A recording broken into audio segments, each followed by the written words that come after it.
Okay, wait, you want to throw me a piece of chocolate? Welcome back, everybody. We are outside of the station, clearly distracted by chalk art on this Friday morning, and it's really cool. It's a preview of the Chalk Art Festival that starts next weekend. We've got a couple of the artists here who are working on a fantastic piece of artwork here on the sidewalk, and then we've got our goofballs over here doing God knows what. Greg's drawing like a pink BB-8. I don't know exactly what's going on there. But more importantly, I want to talk to Sydney. Sydney, thank you so much for coming here today. This is cool. The Chalk Art Festival, always a great event. This is next weekend. And what should people know about the Chalk Art Festival, maybe that they don't know? It is a family fun event. All the pieces of art are family friendly. Yeah. We're not allowed to draw things that aren't. That's good to know. Kids love it, by the way. There is still room for people to come down and volunteer. Okay. And they can go to denverchalkart.org to do that if they want to volunteer and be a part of the festival. There will be over 200 artists, and they're all going to be on the ground doing 8 feet by 8 feet pieces. It's a pretty big canvas for an artist, isn't it? It's a huge canvas, and it's all soft pastels that you would use on your own paper at home. Very cool. And what's the secret? It seems like blending is key.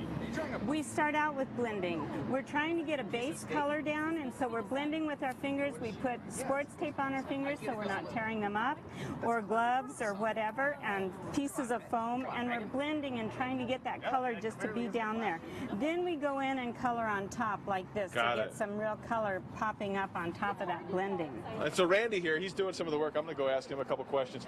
I'm not even going to bother talking to these guys. I mean, Sam's got like a Taco Bell logo over there. I don't know what's going on. Randy, as an artist, I mean, is it cool to have a different canvas like this, such a large canvas? Yeah, it's always fun to come up with something different for the event. Yeah. And only at this type of event do you get to see all the artists in process, and you get to see how the pieces come together. And then if you come back on Sunday afternoon, you get to see the final. It's like art happening right before your eyes, and I know kids are fascinated with that. And the cool thing about chalk art is most kids have chalk at home. They use chalk, my kids do, but this is kind of the same thing but elevated, right? Yeah, for sure. We have over 200 artists, like Sydney said. We always have space for the kids to come down and enjoy it too. So, and like she said, it's a fun, family-friendly event. Next weekend, Larimer Square, and it goes on for 2 days next weekend. How much does it cost to get into this? It's free. It's my favorite price. Yeah, I'd say the best. I mean, we get a good crowd, so the best bet might be to ride the light rail downtown. Nice. And avoid the crowds with parking and stuff, and then you're good to go. It's a fun ride downtown anyways. Well, thank you all as you work on this. I'm going to go tour the Taco Bell logo and the Rising Sun. So this is a flower? It's a rose? It's a rose. Every rose has its thorns. Is that Guns N' Roses?